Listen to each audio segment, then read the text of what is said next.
With NBA 2K23 coming out in less than a week, gameplay director Wang has put out a ridiculous amount of information online about the new game via Twitter. And with all of the information that he's put out so far, I think I have a rough idea on what the best builds will be when it comes to NBA 2K23. All right, so let's take a look here. We're going to start with this one. Wang, a lot of people ask what 3-point rating is needed to be consistent in 2K23. It depends on what you consider consistent. So, he's being a little elusive here.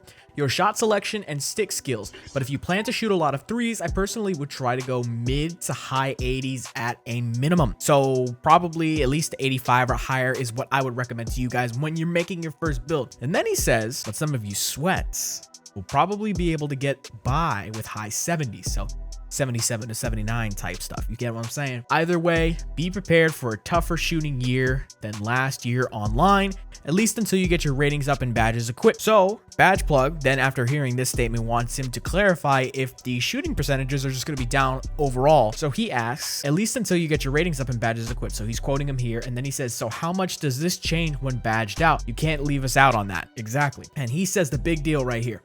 Even when fully maxed out, field goal percentages should be significantly lower than what you saw in 2K22. This is massive because this was something that was a big problem with 2K22. It was really easy to shoot. It was really easy to get points in the paint. So this is something that they're addressing. Field goal percentages across the board are going to be lower in 2K23 than in 2K22. So now let's move on to this next thing, which I think is going to be the biggest thing when it comes to deciding how you're going to make your build for 2K23. And it's this question right here.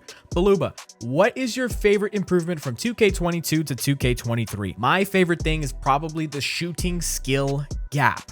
And then the second part, we really don't care about controllable rim hangs on new gen, whatever. That does not matter. But the important thing here is that he is saying that the biggest thing this year is the skill gap when it comes to shooting. So this tells me that shooting is going to matter a lot this year at every single position on the court. Not just your guards. Your bigs are going to have to be able to shoot this year and shoot consistently, because in another tweet, Wang was asked this: will interior defense be buffed this year? Paint mashing overruled interior defense rating last year. All of our internal and external playtesting sessions, I'm pretty confident that mashing is dead. If there's still an exploit there, we will patch it. This is huge. This is massive. This was the biggest problem when it came to 2K22 was interior defense. And now it sounds like that they have fixed that situation, at least on paper. We don't know if that's absolutely 100% certain because they've tweeted shit out before that we know didn't end up working out in the game.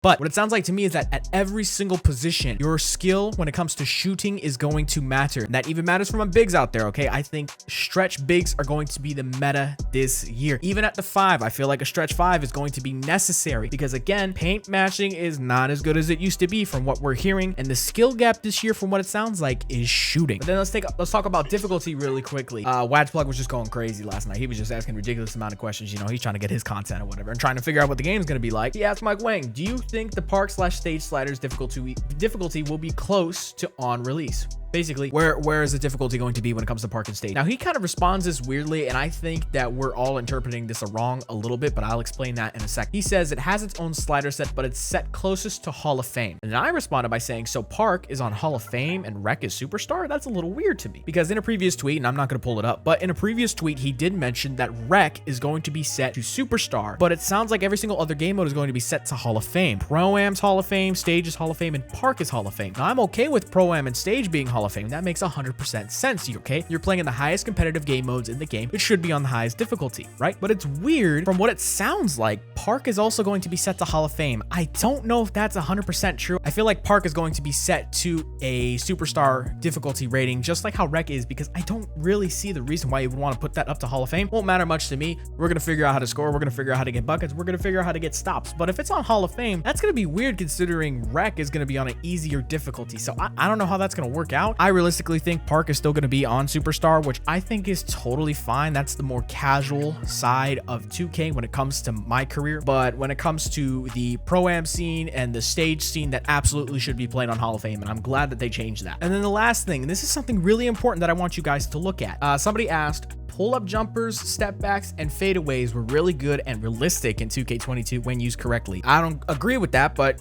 anywho, have they been tweaked much in 2K23? They're still very effective, especially in mid-range with Mini Magician and Space Creator. So what it sounds like to me, especially since he's emphasizing mid-range here, is that mid-range shooting might be easier than three-point shooting. Now, I understand it should be like that anyways, but I'm saying that the difficulty at which three-point shooting increased is higher than the difficulty that mid-range shooting increased at. I feel like it's going to be easier shooting middies in 2K23 in comparison to 2K22, if you get what I'm saying. But it's also not just Mike Wang that's been putting out a bunch of information. Uncle Demi, who I believe is a next maker, has been putting out a ridiculous amount of information about the 2K23 build system. I'm not going to cover those videos in full. You should go watch them on his own channel. We'll have links to that in the description down below. But one main thing, especially that I noticed for guards, is that he said if you're going to be a bigger guard, you want to make sure that you have at least 60 strength. This was a threshold that he kept on referencing multiple times throughout the video. So what I'm thinking is that when it comes to guards, when it comes to the best build that you're going to be making for guards, aside from the smaller PGs, you know, the Currys, those are still going to be part of the game, absolutely. But I think personally, the best guard builds are going to be the taller shot creator builds that are like 6'6", 6'7". You could bully in the post, you could still shot create, and the person that I'm thinking of in mind when I think of this is somebody like Luka Doncic or Michael Jordan. That's what I'm thinking are going to be the best type of builds on 2K23 when it comes to the park scene, and maybe when it comes to the rec as well for all my randoms. Now, on the big man side, like we stated earlier, the real skill gap is going to be whether you can shoot or not. I think that's going to apply to every single position. I don't think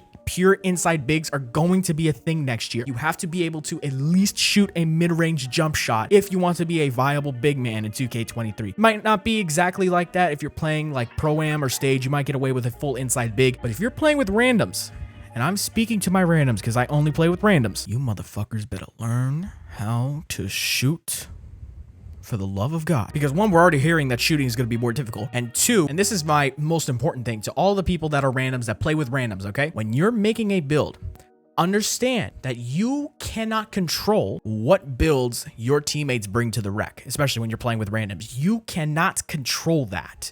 But what you can control is what your build can do.